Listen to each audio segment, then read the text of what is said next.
नमस्कार, मी Amruta Kadam. Speed news मध्ये आपलं स्वागत. स्पीड न्यूज मध्ये आपण घेणार आहोत वेगवान बातम्यांचा आढावा. महावितरणच्या प्रीपेड मीटरचा बसणार ग्राहकांना शॉक. महावितरणच्या प्रीपेड मीटरचे भूत वर्षभरात कधीही घराघरात अवतरणार आहे. रिचार्ज मारून 20 युनिट खरेदी करायचे आणि खरेदी युनिट संपले की आपोआपच वीज पुरवठा बंद असा फंडा असणार आहे. संपूर्ण महाराष्ट्रात प्रीपेड वीज मीटरचा शॉक लवकरच बसणार आहे. 6 स्थानकांची सुरक्षा व्यवस्था मजबूत होणार. मध्य रेल्वेच्या 3 टर्मिनससह एकूण 6 स्थानकांच्या सुरक्षा व्यवस्थेत वाढ करण्याचा निर्णय रेल्वे सुरक्षा बलाने घेतलाय. छत्रपती शिवाजी महाराज टर्मिनस, दादर, लोकमान्य टिळक टर्मिनस यासह 6 स्थानकांच्या सुरक्षा व्यवस्थेत वाढ करण्याचा निर्णय घेतला गेलाय. तसा प्रस्ताव तयार करण्यात आला असून वर्षभरात हे बदल करण्यात येणार आहेत. शिवसेनेने काँग्रेसला साथ दिली होती, मग राज ठाकरेंच्या नावानं शिमगा का? सुमारे 40 वर्षापूर्वी शिवसेनेने एकही जागा न लढवता काँग्रेसला पाठिंबा दिला होता. त्यांचाच वारसा राज ठाकरे चालवत आहेत. मग त्यांच्या नावाने शिमगा का करता, असा सवाल राष्ट्रवादी काँग्रेसचे नेते जितेंद्र आव्हाड यांनी शिवसेनेला केलाय. ट्विट करून त्यांनी आपली भूमिका मांडली आहे. उमेदवार यादीवर नितीन गडकरींच्या नावापुढे रिजेक्टेडचा शिक्का. नागपुरातील न्यू इंग्लिश स्कूल मधल्या मतदान केंद्रावर चक्क उमेदवार यादीवरच शिक्के मारण्यात आले होते. केंद्रीय मंत्री आणि नागपूरचे उमेदवार नितीन गडकरी यांच्या नावापुढे रिजेक्टेड असा शिक्का मारण्यात आला होता. हे शिक्के कोणी मारले हे अद्याप स्पष्ट झाले नाही. मजबूर नाही, मजबूत सरकारची गरज. 900 कलाकारांचा मोदींना पाठिंबा.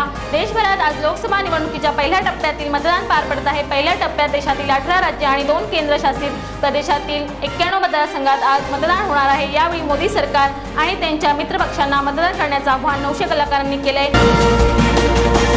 शासकीय कर्तव्यात अडथळा आणल्याबद्दल निलेश राणे यांच्यावर गुन्हा दाखल. महाराष्ट्र स्वाभिमान पक्षाचे उमेदवार माजी खासदार निलेश राणे यांच्यावर गुन्हा दाखल झालाय. रत्नागिरी सिंधुदुर्ग लोकसभा संघातून निलेश राणे निवडणूक लढवत आहेत. शिवीगाळ आणि आरडाओरडा करीत कायदा आणि सुव्यवस्थेचा प्रश्न निर्माण केल्याप्रकरणी त्यांच्यावर गुन्हा दाखल करण्यात आलाय. मावळ शिरूर मतदारसंघातील लढतीचे चित्र उद्या होणार स्पष्ट. मावळ आणि शिरूर लोकसभा मतदारसंघातून दाखल झालेल्या उमेदवारांच्या अर्जाची छाननी प्रक्रिया पूर्ण झाली आहे. त्यानुसार मावळ 28 तर शिरूरमध्ये 26 उमेदवार रिंगणात आहेत. उद्या अर्ज मागे घेण्याची अंतिम मुदत असल्याने त्यानंतर या दोन्ही मतदारसंघातील लढतीचे चित्र स्पष्ट होणार आहे.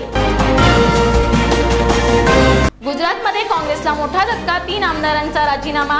लोकसभा निवडणूक 2019च्या आधी काँग्रेसला मोठा झटका लागला आहे. गुजरातमध्ये पक्षाचे आमदार लागोपाठ पक्ष सोडत आहेत. काँग्रेसचे अल्पेश ठाकूर यांनी पक्षाचा राजीनामा दिलाय. अल्पेश ठाकूर यांच्यासह ठाकूर समुदायाच्या आणखी 2 आमदारांनी देखील काँग्रेसला रामराम ठोकलाय. मजबूत लोकशाहीसाठी आणि सक्षम सरकार देण्यासाठी मतदान करा, असे मुख्यमंत्र्यांचे आवाहन. लोकशाहीत मतदान ही एक महत्त्वाची प्रक्रिया आहे. मजबूत लोकशाही आणि सक्षम सरकार निवडून देण्यासाठीची ही प्रक्रिया आहे. म्हणून सर्व नागरिकांनी मतदान करावं, असं आवाहन मुख्यमंत्री देवेंद्र फडणवीस यांनी केलंय. नागपूर धरमपूर येथे मुख्यमंत्री देवेंद्र फडणवीस यांनी आज मतदान केले. त्यांच्यासोबत त्यांच्या पत्नी व आईने देखील येथे मतदानाचा हक्क बजावलाय. राधाकृष्ण विखे पाटील उद्या हाती घेणार कमळ.